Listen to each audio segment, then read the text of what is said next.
Patagonia. The name itself echoes with a sense of myth and distance. It feels like the end of the world, a final frontier where the South American continent unravels into a realm of raw, untamed beauty. This is a place where nature still dominates everything, where human presence feels fleeting and insignificant against the sheer scale of the landscape.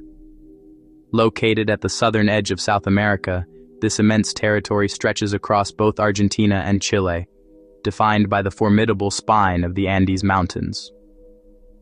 It is one of the most sparsely populated and remote regions on Earth.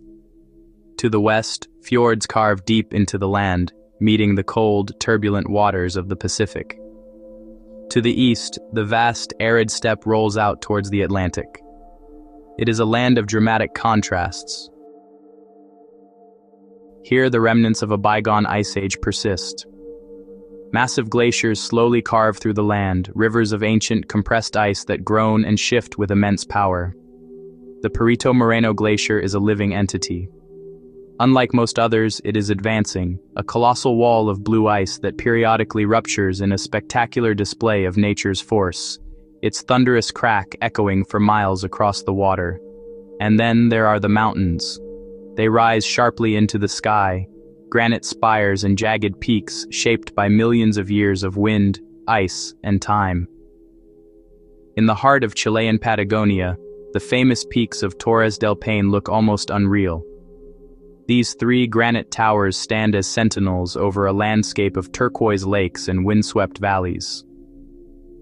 They are sharp, dramatic, and constantly surrounded by moving clouds, their mood shifting with the light of every passing hour. Across the border in Argentina, another legendary skyline dominates the horizon, the Fitzroy Massif. For climbers, it represents one of the world's most challenging ascents. For the rest of us, it is a breathtaking spectacle, especially at sunrise when the first rays of light set the granite ablaze.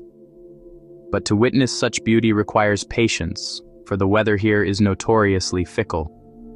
It changes within minutes. From calm to chaos, from brilliant sunshine to blinding snow. Storms born in the Southern Ocean sweep across the land with little to stop them, a powerful reminder that this is a place governed by the elements. And the wind here never truly stops. It is a constant presence, a sculptor and a force of nature in its own right. It shapes the landscape, bends trees into permanent gestures of submission, and carves the very rock of the mountains. It is a sound, a feeling, a constant companion that reminds you how small you are. Away from the mountains lies the Patagonian steppe, a seemingly endless expanse of arid plains. It appears empty, but this landscape is full of life, adapted to survive in one of the harshest environments on Earth. Herds of guanacos, wild relatives of the llama, roam freely, their elegant forms a stark contrast to the rugged terrain. And high above, the Andean condor, one of the largest flying birds in the world, rides the thermal updrafts, a silent observer of the world below. Further south still, we reach Tierra del Fuego, the land of fire. Here, the continent dissolves into an archipelago of islands, separated by channels like the legendary Beagle Channel. This is the true fin del mundo, the end of the world. This is not a place of comfort. This is a place of extremes, of profound solitude and breathtaking grandeur. But that's exactly what makes Patagonia so special. There are no crowded cities to overwhelm the senses, no constant distractions to pull you away from the moment. There is just pure, untouched nature in its most honest and powerful form. It's a place that challenges you, humbles you, and ultimately changes you.